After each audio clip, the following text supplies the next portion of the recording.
Hey everyone and welcome to the video. I think that Saints Row is nothing less than a disaster, and I mean that in the most respectful way. I'm not talking about the reboot, I'm not talking about Saints Row 4, Saints Row 3, Saints Row 2, Saints Row 1. I'm talking about it as a collective, as an entity, as a franchise, as an IP, whatever you want to describe it as. It is a disaster, it is a dumpster fire. It's a mess, and I really want to talk about the crucial missteps that kind of made this come to fruition. Because disasters like this aren't just spontaneous. It doesn't just happen after one mistake in most scenarios. And sadly, despite popular belief, I think that Saints Row's downfall was brought on by a collective of mistakes, not just one game, or one title, or one oopsie. And I really want to cover all of them in this video. We're going to split this up into segments, basically, to keep this nice and simple so people can follow along. We're going to talk about the foundation of Saints Row, its history, kind of go game by game, talking about where some missteps were, and then basically come to the conclusion that Saints Row didn't fall apart because of one mistake or one game, even if that game had a bigger effect than other mistakes, but in fact that Saints Row fell apart because of a collective of mistakes from so many people in so many positions. So I hope you enjoy this video. I hope it's not too depressing, and I hope it kind of sheds some light on why Saints Row is the way it is, at least in my opinion.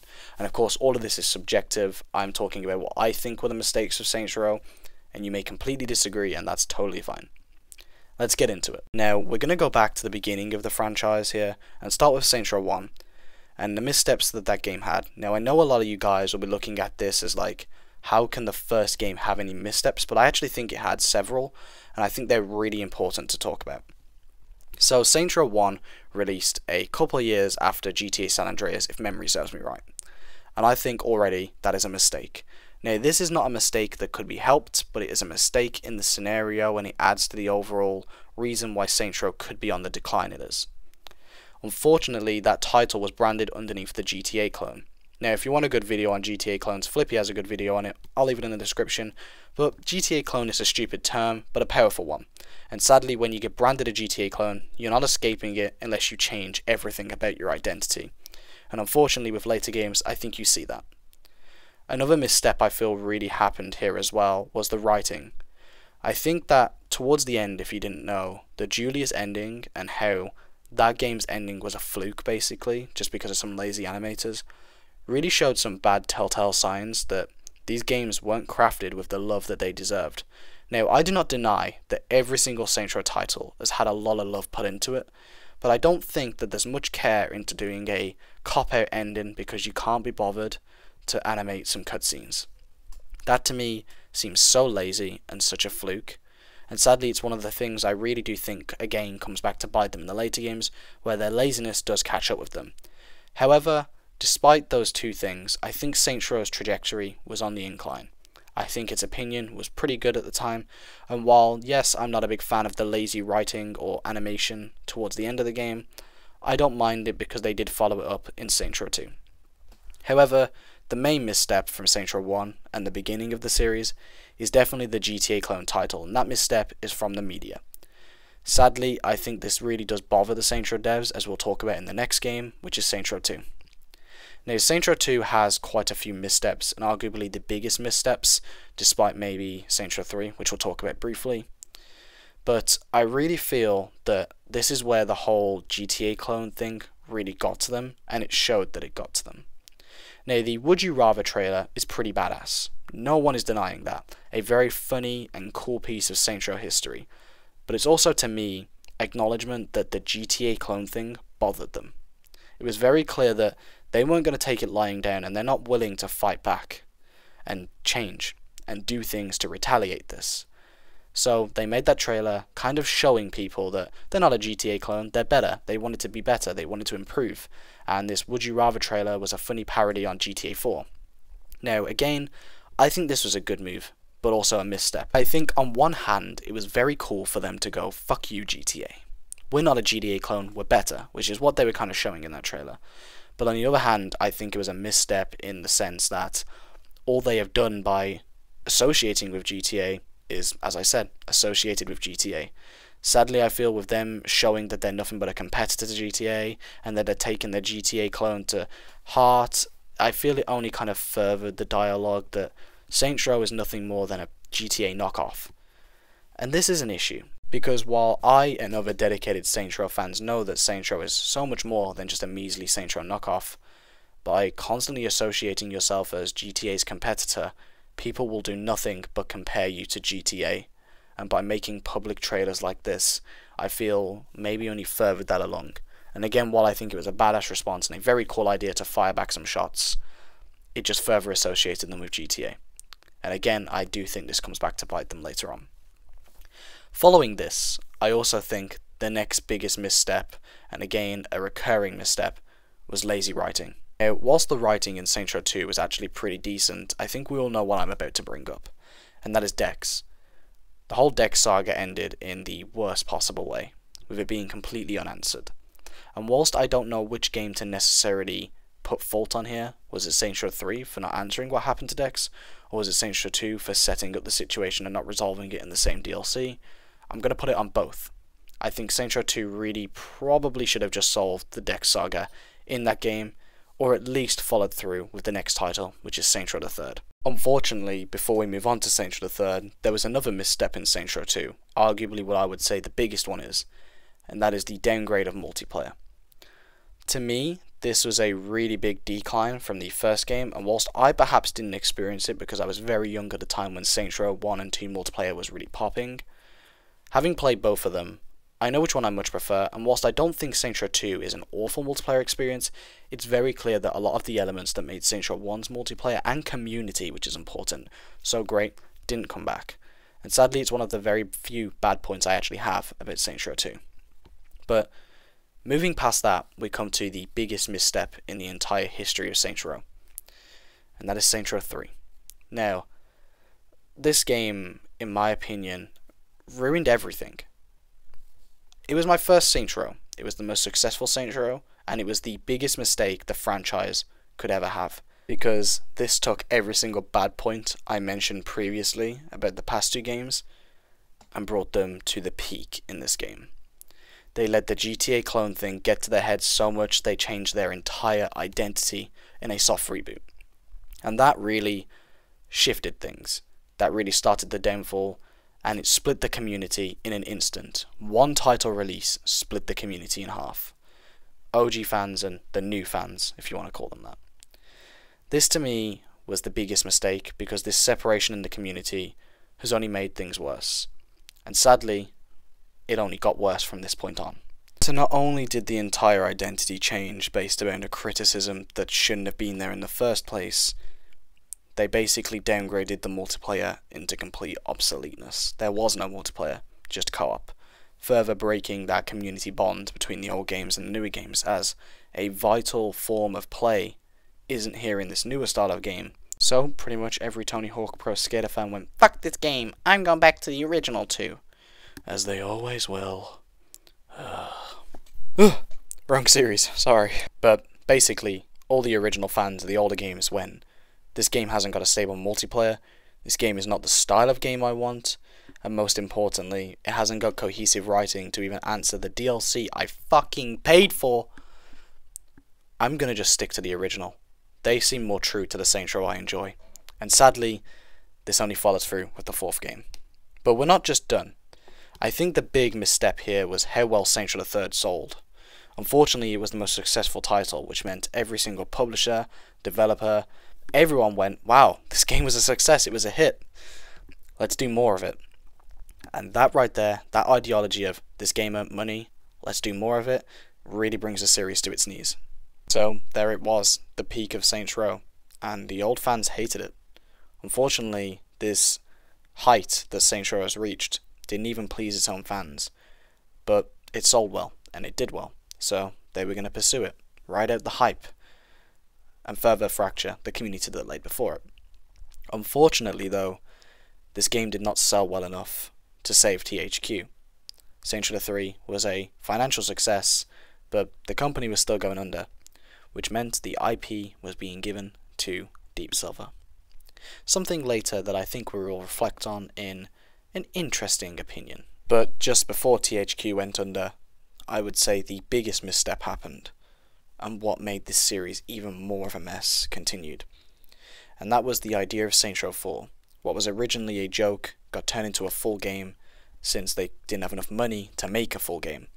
Saints Row 4 was a jokey DLC that went way bigger than it planned, and unfortunately, it brought the series to its knees. Now, I'm going to say a bold statement and say that this game isn't actually as big a misstep as the original Saints Row 3 was, due to the fact it didn't spit completely in the face of 1 and 2's community.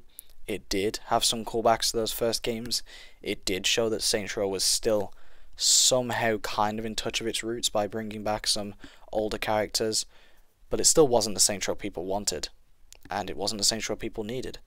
And most importantly, it was the Saints Row that kind of ended everything, because the ending of that game screwed up everything. The Earth was blown up. Where do you go from there? This really, as Volition said themselves, backed Volition into a creative corner. How do you write your way out of the Earth being exploded? It's not an easy one, and it's definitely one that Saints Row fans wouldn't have been happy with. So, ignoring Get Out of Hell and Agents of Mayhem for a minute, they decided to launch the Saints Row reboot. Now, this is where it just goes from a few big missteps to a million little missteps continuously over and over. So, the reboot starts development, and already we haven't got a large budget because Agents of Mayhem didn't sell well. So the reboot's budget is low, which again will come back later. But on top of that, the marketing was nothing short of bad. It was bad marketing, objectively bad. The CGI did absolutely nothing but annoy people. Twitter had a field day with certain GIFs, and it's safe to just say that the whole marketing scheme of the reboot went under. Every trailer only getting fans more and more annoyed. Now, while I do think in the marketing there were a couple good points, a couple, you know, the customization showcase did show that Saints Row's customization is still there. And I do think that there were a couple trailers that did get me a little excited with a few action shots, but what they tried to do with the marketing was keep everything flashy, keep everything quick, don't think about it too hard. And I think that that's what really let the series down. Let's not give them things to think about. Let's not let them think about the story. Let's just do action, action, action. Slow-mo shots, action, action, continuously, over and over and over. And unfortunately, that really followed through with the game's release, because the reboot, story-wise, was awful. The worst we'd seen in the series, and it was not a good foundation to build upon. I don't think I fully agree that the reboot is unsalvageable. I'm not someone who's going to be that negative, and I think there may be ways to work our way out of this situation. It's not going to be easy, and the reboot was not a good foundation to have to build off. The reboot came out, and after a year of mediocre to dreadful marketing, it did not please fans. Now, I'm in the minority in saying I enjoyed the reboot. I am lucky to say that, because a lot of Saints Row fans can't. And that's a shame. The story was bad, like I said. The gameplay, mediocre for Saints Row fans. And quite frankly, a lot of people just felt disappointed. That was the word to describe it. They'd waited 8 years for something that didn't feel like Saints Row to them. It didn't fulfill that Saints Row need. It let them down. And that was it. The straw that broke the camel's back. Or realistically, it's more like the truck that broke the camel's back, because that was quite a hefty straw. The community completely fractured. You had the OG community, the OGs that didn't mind the newer games, and then you have the reboot fans, and it was like 3 factions at war. Everyone mad at each other. No one choosing what game is their favourite, and no one happy. And that's where this story ends, unfortunately. The community is fractured. People are fans of so many different things. Volition must be pulled in so many different directions. And I don't know who's to blame. Do we blame Volition for changing up the writing style? Do we blame the media for putting them into this position where they're nothing but a GTA clone in the eyes of the public? Do we just blame Saints Row 3 for how well it sold and giving them the indication that this was the right move? Who's to blame here? I don't know. I don't think fault entirely falls on Volition, or Deep Silver, or THQ, or the media. I think it's a collective. And I think I would struggle to be mad at one without being mad at the other. I don't think it's quite as simple as it's all Volition's fault. I don't think it's quite as simple as it's all Deep Silver's fault. I think everyone had a hand in making Saints Row the way it is. And I don't think anyone's free of blame. But I don't think anyone's completely deserving of all the blame. A lot of people get mad at Volition, but what about the media that drove Volition away from the games you love? What about the sales of the game that was slightly different that did really well? What about THQ turning a jokey DLC into something way bigger? Who do you blame for changing the franchise when the franchise was changed by so many different people? It's not an easy one. Think of it like this. If Saints Row was never called a GTA clone and completely and constantly compared with GTA, and if THQ didn't make them make Saints Row 4 the way they did, this series could have stayed on track. But at the same time, if Volition didn't change everything, then it also could have stayed on track. Realistically, the only conclusion we can come to here is so many people were at fault. No one is free of this guilt of what has happened to Saints Row. No one is innocent.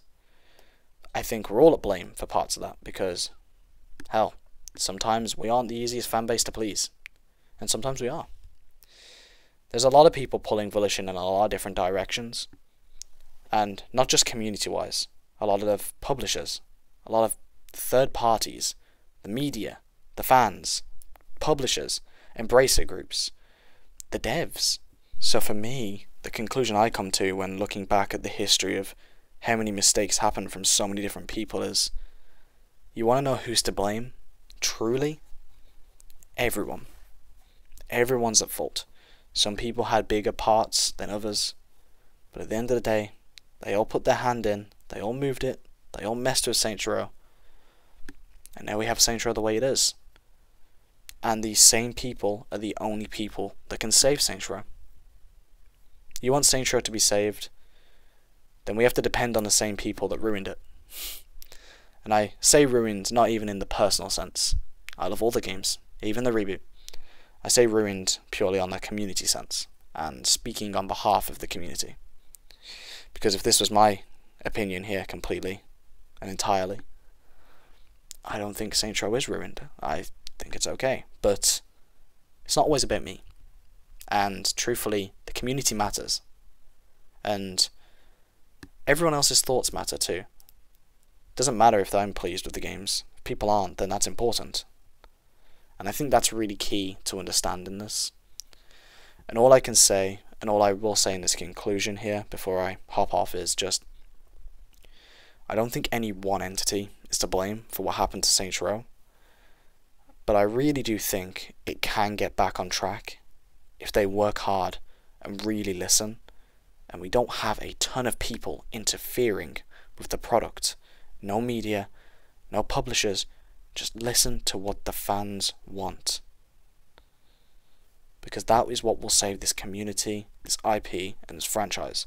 And I'm praying that Gearbox gives Volition the lead they need. Give them all the resources they need to just bring Saints Row back on track. Because if this next Saints Row isn't its glorious return to Saints Row, then this next Saints Row will be the last Saints Row. And I don't think I'd even hate that at this point. Because with how downhill Saints Row's been going, if this next Saints Row isn't good, what's the point in keep having new games? It would just be a shell of its former self. And hell, you could argue that that's exactly what it is right now. And I won't even argue against it. But I think this game has potential. This franchise has potential. If we listen, if we wait, and people understand that Saints Row will only ever be great again when everyone starts doing their part and doing their job right. Publishers, devs, embracers, everyone needs to listen to the community. Or Saints Row is dead. So, before I go here, I want to have a bit of a more one-to-one to my subscribers out there, or anyone who's new to the channel. I know that I tend to be the more positive guy about Saints Row. And I know that's why a lot of you are subscribed to me, so I'm really sorry for a lot of the negative content I've put towards the series recently. Sometimes it's not easy being a Saints Row fan, and sometimes it's not always positive. But this really is the last negative-ish video I'm going to do unless there's some major news that's bad. I really don't want to be the negative guy because I really built my brand around just trying to be positive towards Saints Row. But I really feel this is the collective of my thoughts over the past decade of being a Saints Row fan. And this really does just, I hope, sum up all the missteps made along the way, and that no game is free from these missteps. Every game played a part. Every title, every time of Saints Row had a mistake. And I think it's important that we acknowledge it and move on. But yeah, sorry for all the negative content. And if you're new to the channel, I hope you enjoyed. I try and be more positive usually, but I felt this video was important to make. But as for me, I'm done. Thanks for watching, everyone. I will see you soon.